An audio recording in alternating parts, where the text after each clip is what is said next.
first one to give yourself a helping hand. Just take a chance by minding your mental. Get behind that wheel and take control. You only have one life, don't let it pass you by.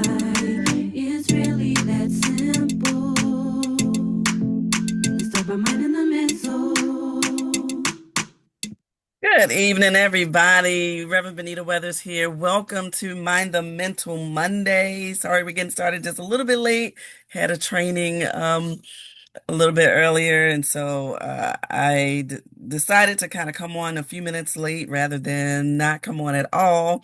Because I'm just so happy to be here tonight. Glad, thankful, and grateful to have had another week that God has kept me. And I don't know about you, but every day that I'm able to wake up with breath in this body, I praise God for it because I am grateful to Him for just continuing to keep this little mind the mental lady going. So I hope that everybody has had a great week and a great weekend and you're off to a great start of the new week. So tell me about it. How are you doing tonight? How are you doing tonight? Let me know. And I'm not even going to put like a scale on it. However you're feeling, whatever you feel like saying, let me know. Also, what I also like for you to do is to encourage somebody else. If you're feeling great, I want you to encourage somebody else. Put something in the chat that will encourage somebody wherever they might be in life. All right. So I am going to go ahead and get started with this topic tonight. Um, so I want to talk about, how let's see, how did I put it? What to do when you can't define how you feel. I don't know if anybody else has had the experience of being, just feeling like blah, but you can't really explain it. You can't really define it. And I have had that, and I know I've shared this before on Mind the Mental Monday, the experience that I had, but I didn't really go into it. And I didn't really talk about it from the standpoint that there are others, I'm sure, who might be in that space now or who have been in that space in the past.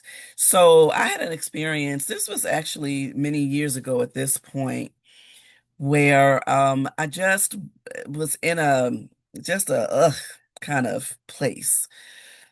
And that's how I defined it, right? Because I couldn't figure out like what it was. I couldn't figure out what the issue was, what was causing me to feel that way. And I know that in order to heal a thing, you kind of need to know what the thing is. So, like for example, with your physical body. So I'll use the example. This is a great example. This is a current example. My oldest daughter has a problem with one of her knees. Her knee locks up on her. And this started happening like in high school. They could never figure out like what the issue was because whenever she would go like to the emergency room or to the doctor to try to figure it out, she could never stretch. She couldn't straighten out the knee for them to be able to do an MRI on it. Or get even a good X-ray on it to see what actually is happening in her knee. We know this is something that shouldn't be happening. We know this is something that's not normal, but everybody would say the same thing. Well, we can't see anything going on, mainly because she couldn't straighten out her knee in order to get good pictures of what is happening on the inside. So it would always sort of happen and it would last for 2, 3 days. And then it would unlock and she would be able to kind of do her normal things. But when it locks up, she's in excruciating pain.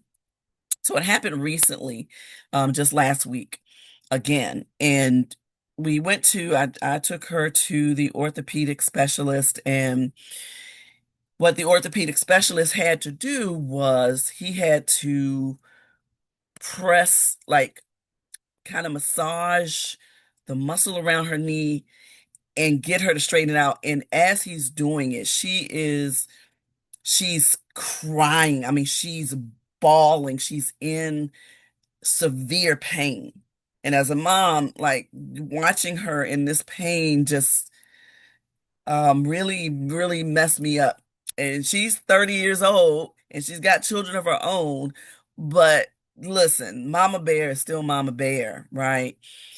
But in order for them to be able to really figure out what the root of the problem is and to do something about it, she had to endure this pain to get the knee straightened out. And then they had to put a leg brace around it to keep her leg straight, which she could not take off, right? And so now, like, she had to get an appointment to get an MRI. The earliest appointment was going to be May 4th. We talking from last week to May 4th coming up, right? And so she contacted the doctor today to say, I can't get in until an MRI until May 4th. I'm in excruciating pain. I can't take this, much longer. So now the doctor got in touch with the place where she was having the MRI to say, listen, we need this done now. Like, we need this stat. So sometimes, when the doctor gets involved, they can make things happen that maybe you as the patient can't make happen. And so now she's able to get in tomorrow morning. So we'll be going there and hopefully things will get figured out. So I'm saying all that to say that sometimes we can't figure out how we feel, and in order for healing to take place, in order to do the kind of work that needs to be done to move you from a place of ugh, to a place of thriving, sometimes it takes time. It takes sometimes going through some pain, sometimes being down and out for long periods of time. But for me, this is where faith really kicks in, because when you trust the doctor, when you trust the doctor who can heal it all, even though you may go through some pain, it's going to give you what you need to sort of figure out, to get to the root of what is causing the pain, so that you can prepare and your body can get prepared for healing. So I use that physical example to juxtapose it to the example of minding our mental. So some years ago, I was just going through that phase of not really fully understanding, like, what I was going through. I couldn't define it. I could not find the word or words that would define how I was feeling.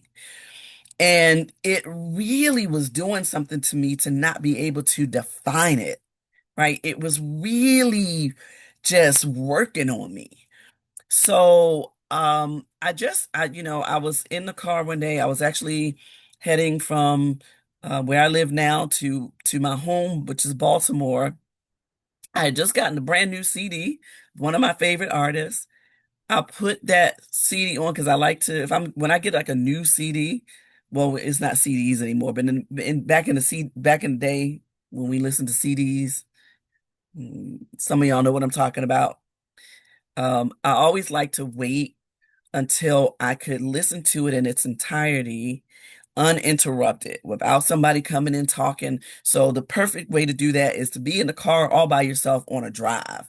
So I had like a 2 hour drive, right, home. And I listened to that CD. And I was just, I was listening to it, I was enjoying it. And then this song came on, and the first words of the song was, I can tell you're feeling uninspired. And it was like, that's it, right? And it's such a small word, uninspired, right? It's not like a fancy word or anything like that, but when I heard that word, it was like, that is it. That is it. I'm feeling uninspired. Like I feel, I'm not excited when I get up. I'm not excited about going to work. I'm not excited about whatever I was doing at that time. Like I just wasn't, life wasn't giving me that sort of like excitement, right? And we all go through those kinds of seasons, but just being able to define it. Now, I'm not going to say that in that moment, I was able to figure it out. But as the tears were pouring, because I could finally define it, since I could define it, right? Since I could define, I'm feeling uninspired. What that then meant was that I can now figure out, okay, if I'm feeling uninspired and this is causing me to have that feeling of just ugh, um, what do I need to do now to become inspired, right? What do I, how can I become inspired or re-inspired? What can I do to reinvigorate my life and what is going on in it? What can I do to rejuvenate and to get back that feeling of just being, feeling joyful and feeling good about where I am in life or where I was in life at that time. And so what it helped me to do in defining it was it helped me to then sort of take some initial steps to becoming, you know, becoming inspired and then moving through the process of what do I need to do to sort of heal in the process. So, and so what I want to talk about tonight, um, is the first thing I want to talk about is sort of, why, what some reasons are that you sometimes can't define how you feel. If you're in that space right now, if you're in a space where you're feeling a kind of way, and it's like you're not really feeling good, I want you to, put in the chat, um, you know, what is it like? uh, what is that? What is the feeling that you're having? And or just let me know. You can put a thumbs up, or you can just say, I'm feeling it. Just say, I can, or put in there, yes, I'm there. I can't define it. Something that lets me know that you're in that space right now. Um, and I'm sorry. Just before I move on, I neglected to do something that I meant to do at the beginning. See, this is why I gotta write everything down.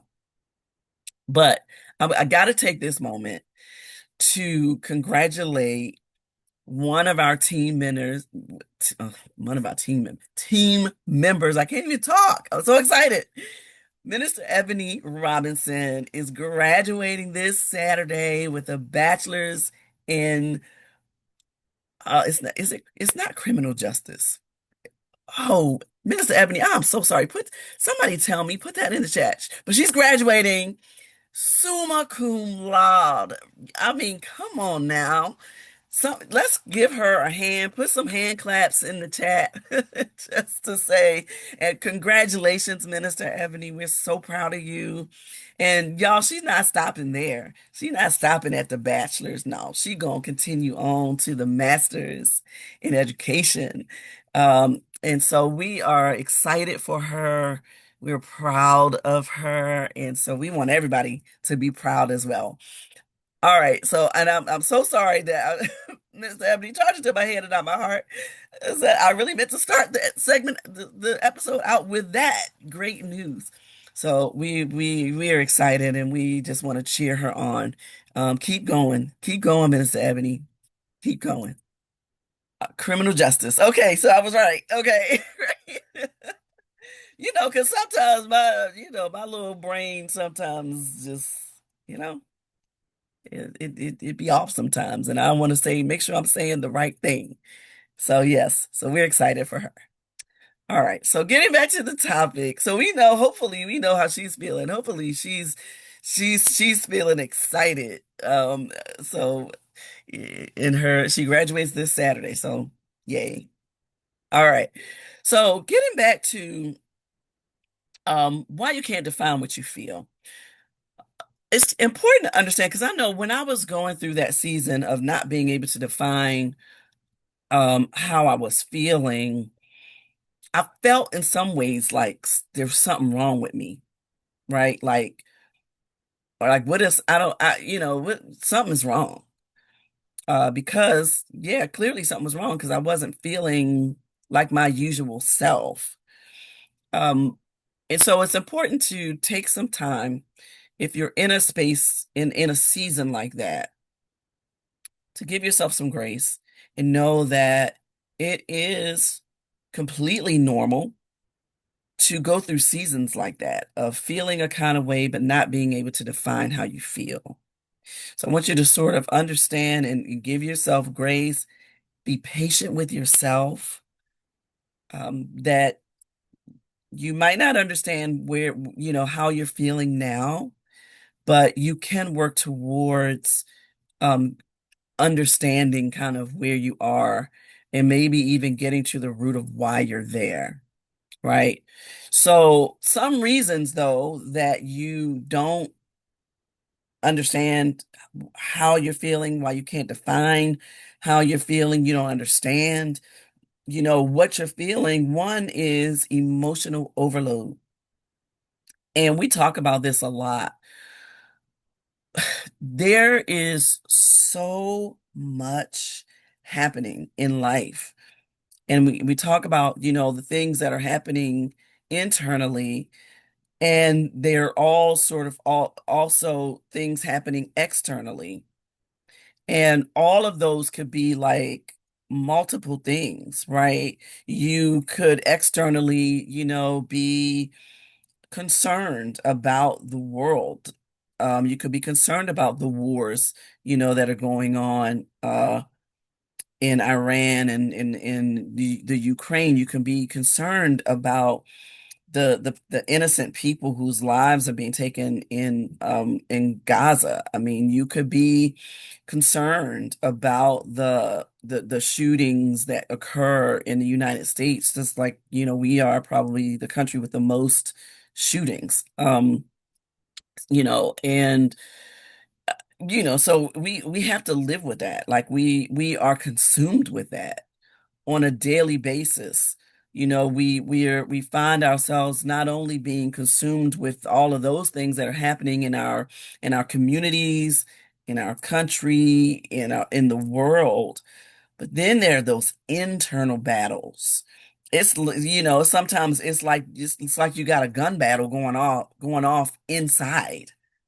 So you've got all the things that are happening internally next to all the things that are happening externally. And sometimes the weight of it all can really, just weigh us down.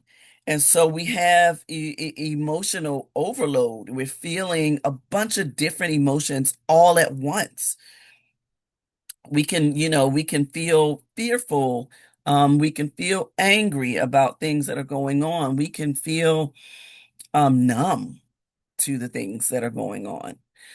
We can feel a range of emotions all at the same time. And sometimes when we're on emotional overload, it's hard to deal with. And so how do we end up dealing with it? We end up snapping off at people, usually the people that are closest to us, usually the people who mean us, who love us the most, usually the people because they're just in the closest proximity, and we take for granted sometimes some of the relationships that we have, and we think that we can just snap off on people and and it's okay, and it's not okay, right? And sometimes we might just kind of snap off on strangers. Somebody is having a good day, and because you're not having a good day, you want to bring somebody else down, right? We go through all of those ranges of emotions, and what we have to learn how to do then is to regulate our emotions so that regardless of how we're feeling, we are able to center ourselves enough so that we don't end up doing something, saying something that we can never take back, something that we might regret for the rest of our lives. Because those kind of moments can happen in a split second. So it's important to recognize that you are on emotional overload and try your best to deal with, one emotion at a time. But in the meanwhile, just taking those deep breaths, like we always talk about, um, you know, clearing your mind and sort of centering yourself. And if you are a person of faith, center yourself in your faith. Um, Sometimes another reason is that we have never been taught how to express ourselves, emotionally. I feel like we think about that more often with men because men tend to be socialized to think that they have to be, they can't cry and they can't show emotion. But the truth of the matter is, men actually very often show more emotion, are more emotional sometimes. I mean, I won't say more emotional, but I'll say just as emotional as women. The wars that are going on is because you got some men that are in their emotions, right? Um, and their way of dealing with emotions tends to be to, you know, I won't say this about all men. I'm not lumping all men into one category. I would never lump any group into one sort of category. But for some people, their emotions are expressed in violence, right? In feeling like, oh, you stepped on my manhood, and so in order to prove my manhood, I've got to, fight. I got to be violent, one way or another, and that is, um, you know, uh, because they have never been taught or given the language of how to express themselves, how to express their emotions, or even not even how to express their emotions, but have never really been given permission to express their emotions in a healthy way. And so, they might not recognize it as being emotional, but that's exactly what it is. Um, and so it's important that we teach our children, right? Our children and our grandchildren, whether they're male or female, that you are a voice in this world, as Whoopi Goldberg said on the episode of Living of on the episode of the college. Oh, why am I blanking on that? One of my favorite shows. Um, Oh my goodness. This is gonna bother me. Um, Different World, A Different World. Sheesh. She said on the episode of A Different World, you are a voice in this world and you deserve to be heard. That is something I say to my grandchildren. Don't let this world shut you up. You are a voice. You deserve to be heard because a lot of times when we lack emotional language is because we just keep our emotions pent up because we're, growing up in my generation, Gen X, certainly in the baby boomer generation, we grew up with these things of like, if your parents might give you a spanking and you cry, and then they tell you to stop crying or I'm gonna give you something to cry about. Like, what kind of mental, like, that doesn't make any sense, right? But that's how we grow up. And so we grow up, we are taught to suppress our emotions.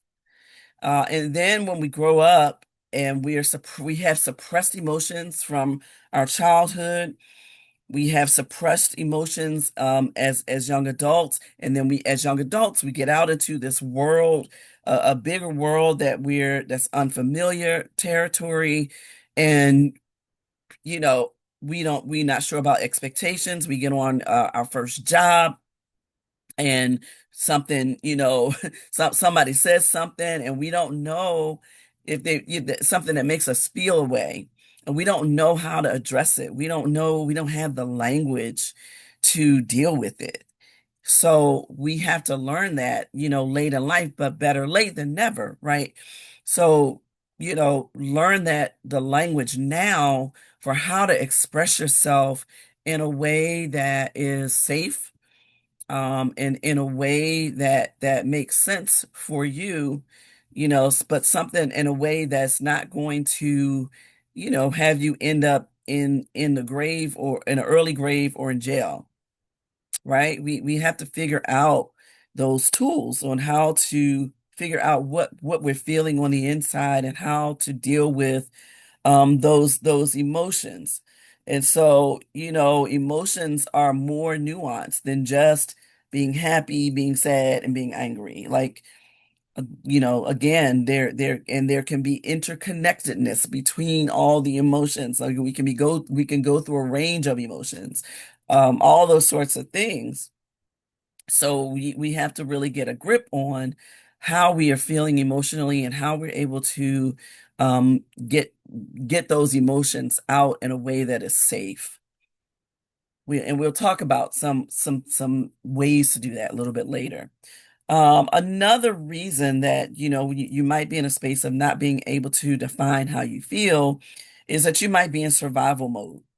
Many of us, a lot of people, I mean, just grew up in survival mode, like just always with your head on a swivel, and trying to figure out your next move, trying to figure out where your next meal is coming from, trying to, and then you become an adult, and it's like you're concerned about a million things all at once. You're thinking about your children, and with, helping them with their schoolwork, and making sure they got their clothes together, and what they're going to take for lunch, or making sure they have lunch money, or whatever it is. And while all the time while you're thinking about that, at the same time you think about the list that you got to do at work, and you're thinking about what you're going to put on, what you're going to wear to work, and how you gonna eat. You know what I mean? Like, you're thinking about things in the household, like, oh, we need, we got to pay the bills, to keep the heat on, or the electricity on, keep the water on. Like, you're thinking about all kind of different things in different buckets, and in each bucket there's a range of emotions. That is a lot. It is a lot to deal with. So, again, when you find yourself in that kind of situation, please give yourself some grace. You're not crazy. You are not crazy. Life is lifing, and it is lifing in a myriad of ways, and you are handling it as best you can. And as you are handling it, sometimes the best you can is not enough. And so now you have to sort of reach out and touch base with some resources that can help you figure it out. You might need to reach out to a therapist. You might need to reach out to a life coach. You might need to reach out to a spiritual, your faith advisor. But by all means, reach out, because guess what? You are not alone. You're not alone in what you're going through. You're not crazy. You're just living life, and life has all kind of balls. You try to juggle all kind of things all at the same time. I could never juggle more than two things, like literally, like two balls at one time. Trying to do like three, how you see the people in the circus, the clowns and stuff, and the people that are juggling a whole bunch of things in their hands. That is really literally what life is all the time. It's like a bunch of balls, a bunch that go in a bunch of different buckets, and you're trying to do the best you can to maneuver and to navigate all the things that life throws at us. So please, again, give yourself some grace. Be nice to yourself. treat yourself kindly because you're not alone and you don't have to go it alone.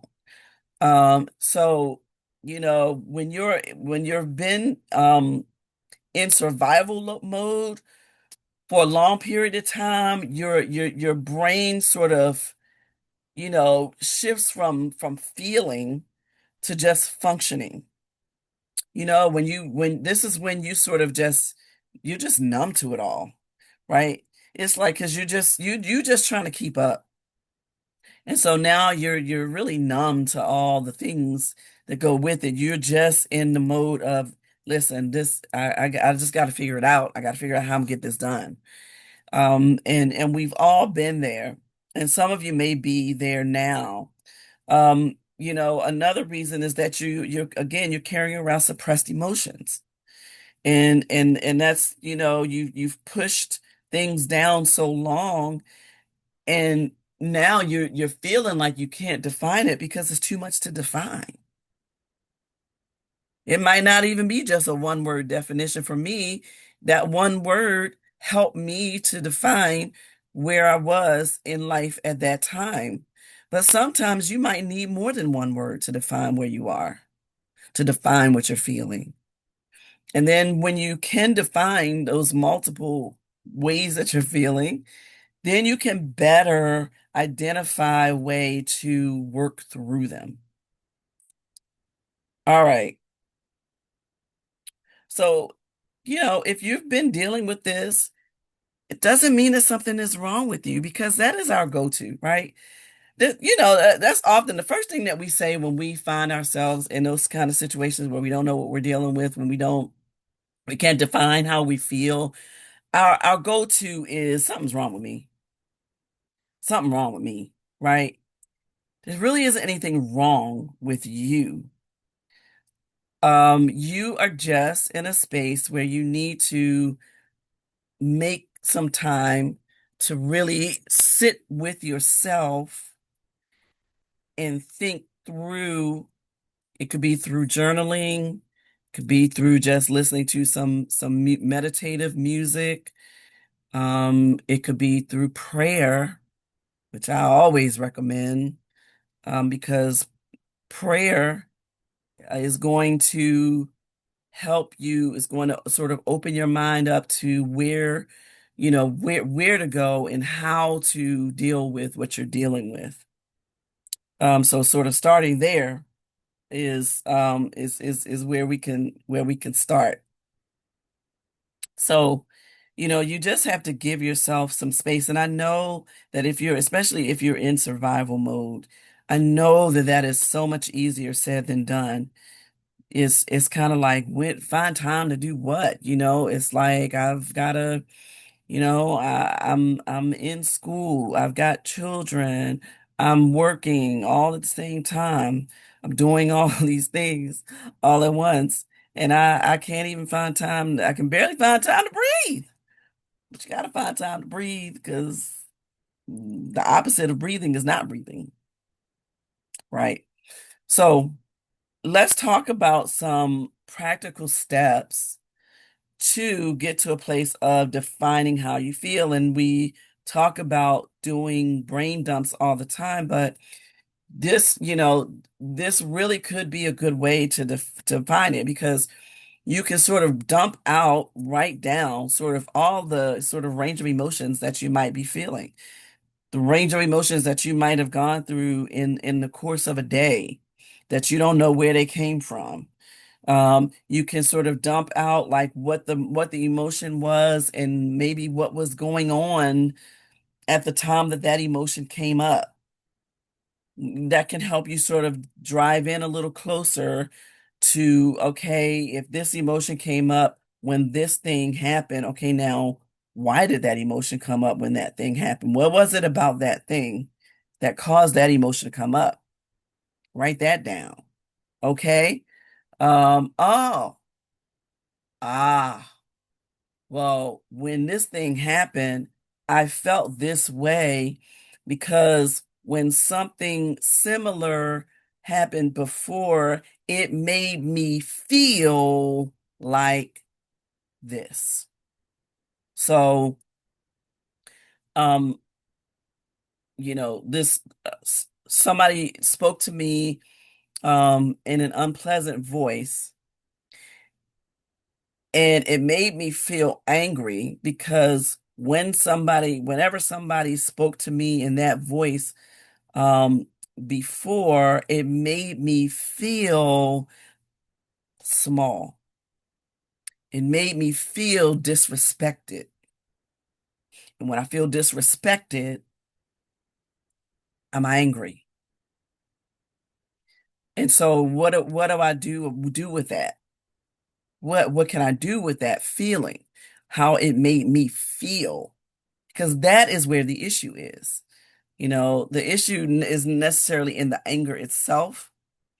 It's not necessarily even in the action that happened towards you itself. It is in how the action made you feel in that moment and where that came from. In sort of dealing with those things. Hope that's making sense to you. So, right now I feel, and don't filter it. Don't try to be nice about it. Write out exactly how you feel, right? Um, I feel weird. I feel off. That's one that we use a lot because we know when we feel off. We know when something is like, this feeling is out. My favorite word is icky. It just feels icky. I feel something, but I don't know what it is, right? Just go ahead and write whatever that is, write it down, keep writing, because what you want to do, the goal of this exercise is to get the emotion out of your head and onto something tangible so that you can then see exactly what you're going through, and you can really more sort of figure out where it's coming from. If you can't name like the exact feeling, maybe you can go out and be a little more broad, but ultimately, as I was saying just a few minutes ago, you want to sort of drill down further into the root of where whatever the action is made you feel is coming from, like where that feeling is coming from. Um, so for example, if you ask yourself, do I feel, to drill it down more, if you say that you feel sad or angry or afraid, if you write all of those down, you want to drill it down more. Do I feel more sad, angry, afraid, or overwhelmed? Like if I'm feeling all of those, what's the one that's really hitting the most, right? Um, and so, sad can be narrowed down then into discouraged. I'm sad because I'm discouraged. I'm sad because I'm lonely. I'm sad because I feel rejected, right? These are just examples. If you say you're angry, well, angry can be narrowed down, I'm angry because I'm irritated. I'm angry because I'm frustrated. I'm angry because I'm resentful. I resent that comment they made to me and how they made it, right? That's where the anger is coming from. If you're afraid, are you afraid because you're anxious about something? Something is, sort of getting your heart rate up and making you nervous about something. Are you uncertain? Are you insecure about something? So those are ways to sort of drill down a little further into those emotions and how those emotions are making you feel. Um, and sometimes understand that sometimes clarity, feeling like you're clear about something comes in layers. Sometimes it's not going to just come like I said before, it's not going to necessarily come in the one word like it did for me that time.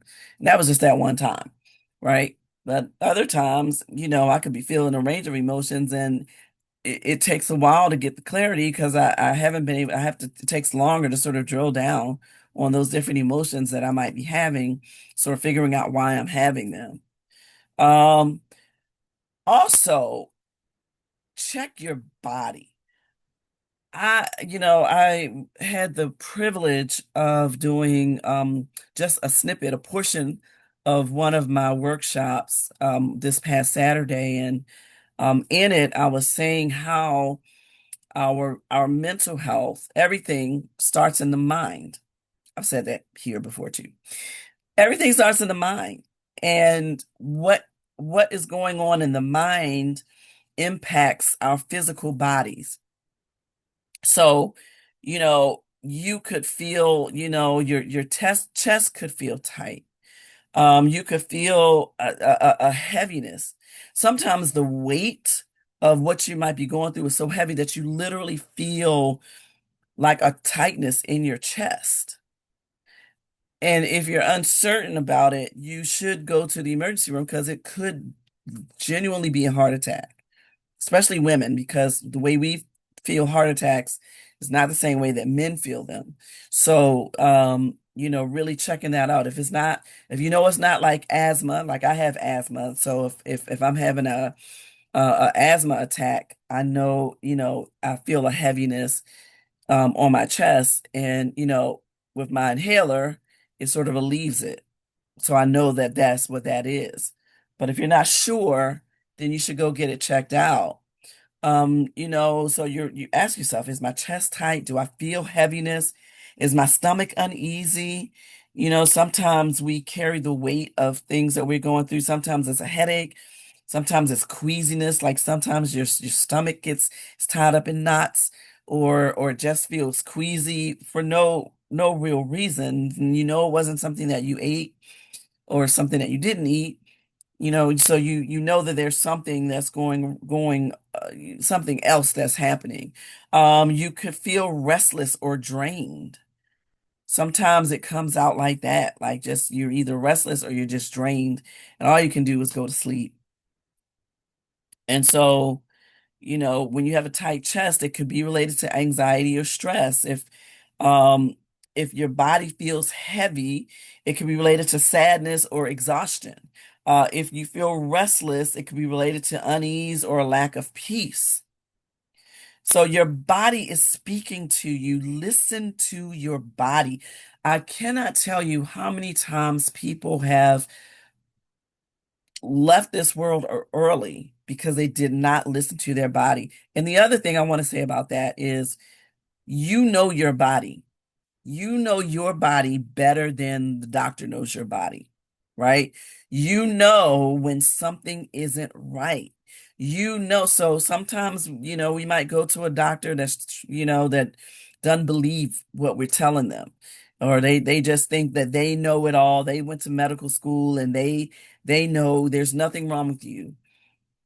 Keep going, like keep getting opinion after opinion after opinion until you find the one who will listen to you, who will hear you, and who will diagnose you correctly. Don't you know your body better than anybody else? You know when something comes up and it ain't right. So please, please, please take heed and know that you have a right to go see somebody else. If your doctor is treating you like they don't want to hear you, or they get angry because you're asking questions, or they feel, like, who are you to ask me questions? I'm the doctor. That's when it's time to go find somebody else. All right. So listen to your body. And then as you're listening to your body, like ask, what triggered this? Like what happened? Go back. What happened today? What conversation stuck with me? What thought keeps replaying? Ask yourself those questions. And sometimes, when you're not clear, your lack of clarity comes from just you not taking the time to sort of sit with yourself and identify what it is, so that you can know the correct actions to take. Give yourself permission to be honest. Honesty is the first step toward healing, whether it's mental or physical. Don't go to the doctor and pretend, try to keep things away from the doctor. They need to know down to the minute details. And it might be something that you feel like it's embarrassing, but they're the doctor. They've heard it all. They've seen it all and they know it all. They don't know it all, but I'm just saying they've seen it all, you know? So be honest. Yeah, I have diabetes and I ate 3 donuts. You know, be honest. Hopefully nobody's doing that. Even if you don't have diabetes, don't do that, please. Um, but be honest with yourself. Be truthful with where you are. I'm hurt. I feel rejected. I'm disappointed. I'm scared that this won't work. We all go through those kinds of emotions. So it's nothing to be ashamed of, but you must be honest with yourself about where you are and how you feel. If you can't be honest with your own self, who else can you be honest with? Who else can you be vulnerable with? We all need that one person who we feel comfortable and free to be vulnerable with and to say, man, this is how I'm feeling. This happened and this is how I feel without fear of that person using it against you or, blabbing your business out to somebody else, that sort of thing. Somebody that you feel safe with, that you can be vulnerable with and you can be honest with. Because healing starts with honesty. If you're not willing to be honest with where you are and how you're feeling, then that's where we need to start. So we have to get to that place. The other thing is sometimes we we don't like this, but sometimes we have to sit in the stuff. We have to sit in those feelings, those icky feelings that make us feel, ugh. We just have to sit in it until we come to the place where we can feel and sort of express and be honest about what they are and how we got there. Sometimes it takes time. It's not something that'll just happen overnight. Even when I figured that out, even when that word came up and I figured out that's how I was feeling, like I said before, it didn't just immediately take away how I was feeling, but it was just one step toward the process of figuring it out. And sometimes some steps are short and some steps are long. That's just the truth of the matter. All right. All right. So the other thing is to talk it out. Now, I am one who I talk to myself out loud like all the time. It's the way I process things.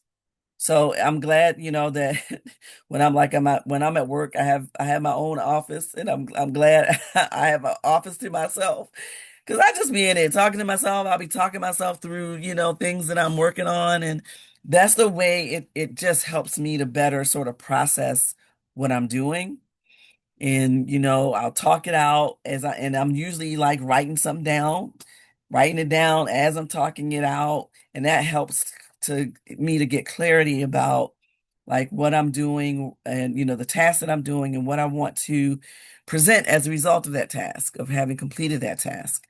So, yeah, it's okay to talk out loud to yourself.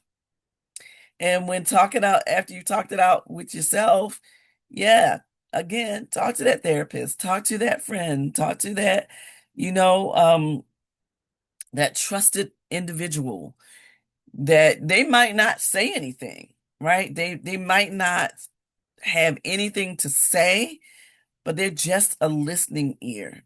They're just listening to you, letting you kind of get it out.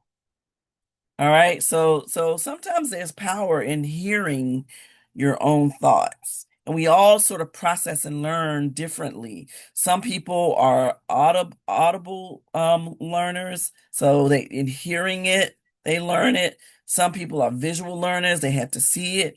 Some of us have to have both. I need the visual and the audible.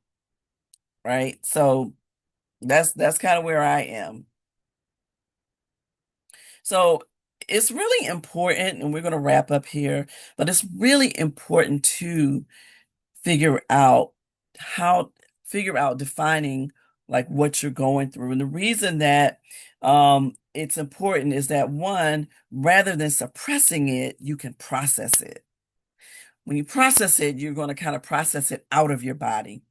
When you suppress it, you're going to keep it in your body, and your body is going to respond to it. It's going to respond to it through anxiety or heaviness in your chest or a headache or hemorrhoids that might come up, breaking out in pimples or hives. Our body responds to what we're going through in here in a variety of ways. So, so rather than suppressing it, it's important to process it and get it out. Um, you can also respond rather than react, because when you react, you end up blowing up, either blowing up or blowing in. You can heal as opposed to carrying the load. You can offload it, and that weight can be lifted. But the weight can't be lifted if you're determined to keep carrying it. And sometimes we get used to carrying the weight, and so we get comfortable with it. Let's not get comfortable with weight, all right? Um, let's wait for a period of time is good to strengthen your muscle, right? But if you just held on to that weight, it's one thing to do some weight exercises, for 20, 30 minutes at the gym. It's another thing to just hold on to that weight all day long, 24 hours a day, 7 days a week. That's not going to help you, right? That eventually your muscle is going to atrophy, and it's not going to be helpful. So at some point you got to pick up the weight, but then you got to put the weight down. Right. All right. So once you're aware of what's going on, then you can begin to define where you are. You can then begin to note where you are versus where you want to be. And then you can begin to plan out how you're going to get there. So, um, so let's close out with this. Take a deep breath and ask yourself, how am I feeling right now? Close your eyes, deep breath. How am I feeling right now?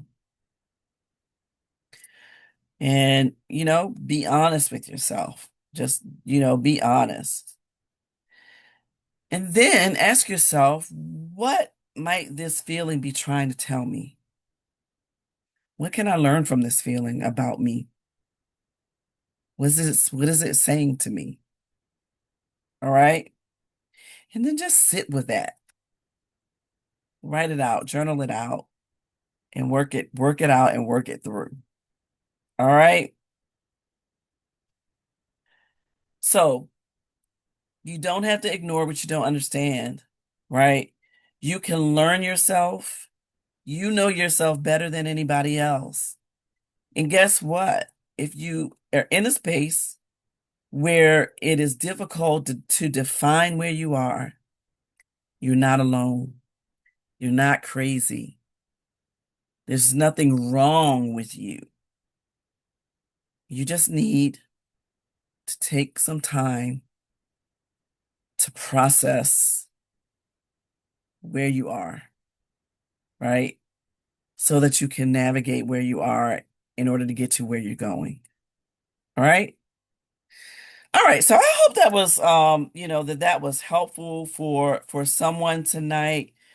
Uh, you know, a lot of times we go through those seasons of, man, I'm feeling away, but I really don't know why.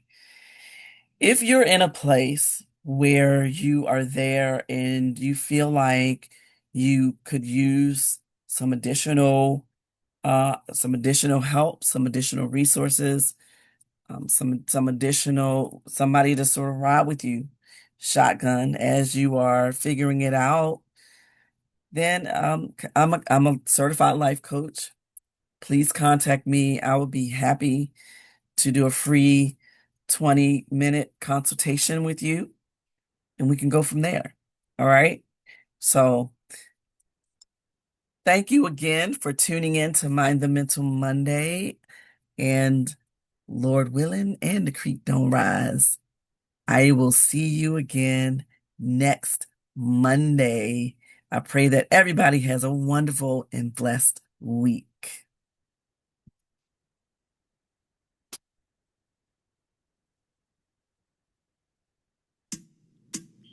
Are you minding your mental?